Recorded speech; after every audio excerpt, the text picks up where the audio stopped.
Hey guys, so I just had my 5th gender clinic appointment. I am coming up to 2 years on T in about 2 months.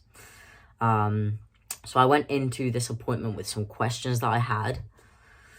So for context, I've been having loads of issues with my gels, getting a hold of them. So my city's run out of Tostran, which is the gel I was on, and they don't know when the supply is going to get any more. So I had to ask my doctor to prescribe me a different one. So I've now been put on Testavan, 1.5 pumps. That's the closest equivalent my doctor could find.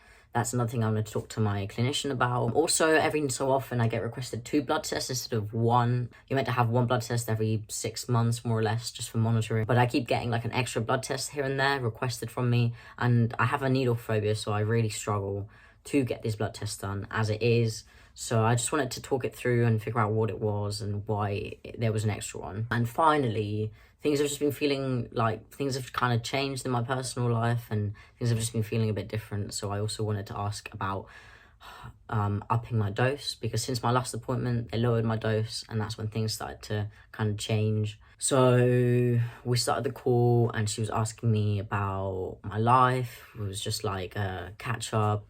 I think this was probably to check my mental state and how I was doing. But yeah, we just spoke about different aspects of my life and how they were going. And it was all really positive. I then said I had a few questions for the session. She just said to go straight ahead and just ask them. I started with the blood test question, and we came to the conclusion this was like a miscommunication with the GP, and it was actually just the same blood test. This was just a miscommunication with the GP. That's something that is going to get rectified, and I should only have to do 1 blood test every few months now. I then went on to talk about my blood test results. I wanted to know what my T levels were like, because things have just been feeling off. And she basically explained that my T levels are quite low now. So average levels in a male, she said, are between 15 and 30. Although I've read it can range from a bit less than that to almost 50. But I guess it depends who you ask. So my levels were 50 last time I got checked. So she lowered my dose. And this time round, my levels were 16. So they've dropped drastically, which basically just explains everything I've been feeling.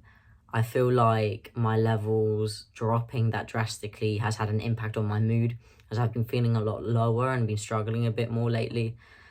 And that's probably due to the large contrast that I went from 50 to 16 in a short amount of time. I think I've really noticed that emotionally. Also, having low testosterone levels can make you feel a bit worse. Another thing is I've noticed the drop in my libido, which also doesn't feel great. And that's also due to my testosterone levels dropping. And finally, I think the constant up and down of my hormone levels is what's been causing me all this extra acne that I've been getting. I usually cover it up for these videos, but I just didn't really want to bother, because I'm trying to just kind of live with it now and not be so bothered by it, because it's inevitable. Like, I'm going through puberty, so I'm just trying to be more okay with it.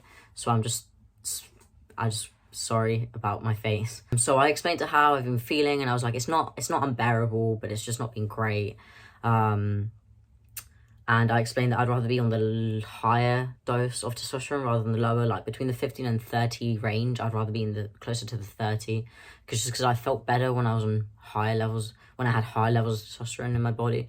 So she understood what I was saying. She was happy with what I was saying. So we kind of agreed to stick at this for a little bit longer, see if my levels level out a little bit. And then in 3 months, do another test, have another appointment, see my levels then. And then she will adjust my dose depending on what it shows then. So potentially I'm going to have to feel like this for a little bit longer, a few more months.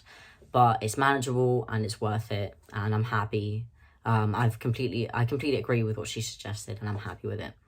She then went through my blood test results bit by bit and just said that everything looked fine and healthy. I then asked her about the gels and why they're out of stock. And she kind of explained that due to Brexit, there's just been and a few other supplier reasons, there's just been a lot of shortages of different medicines, not just testosterone. She then suggested about injections, which I was already going to ask her about. So I just said it is something I'm considering, and if she could explain to me what my options were. And I will make this into a separate video if I do decide to change to injections, or maybe just as a future informative video.